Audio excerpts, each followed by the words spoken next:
Hall, set in 17 acres of gardens, was built 130 years ago by the Thalusin family, successful merchants and bankers who'd fled the Protestant purges in Paris. Last month, Pamela Williams and her husband Ronald inherited the 28-bedroom property from her mother.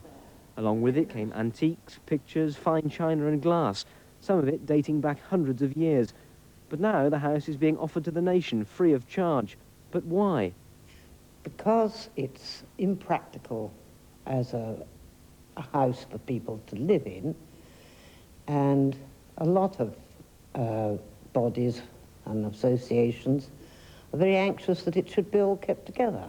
It was designed by the Italian architect Cassettini and built by an army of Cockney labourers, and that's really where the Hall's troubles began. The London craftsman used local limestone, but didn't consider the effects of the elements. More than a century of British weather has taken its toll, and major repairs are needed, running into millions of pounds. Well, I think the major problem may well be the roof, which is lead, and that does need renovating, but that can be done gradually over the years, I think.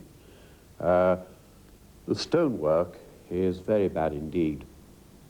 It's Yorkshire limestone, and it's generally said that it was put in by Cockneys who were brought up here to build the house in 1860, and they didn't know how to work with Yorkshire stone.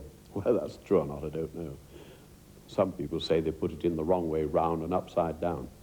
It's not only a house which will pass into public hands if talks with the Department of the Environment are successful. A family's treasures will also be included for a price. They're probably worth more than the building itself, reflecting not only the work of the world's finest craftsmen and painters, but also recent history. In the kitchen, time stands still from the days when liveried footmen hovered attentively while the cook ruled supreme over an empire of culinary triumphs. For years, the drawing room was locked up and not used.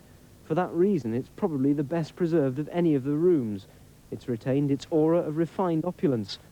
Environment Secretary Nicholas Ridley has already made a private visit to the house. He's due to make a decision on whether to accept it for the nation within the next few weeks.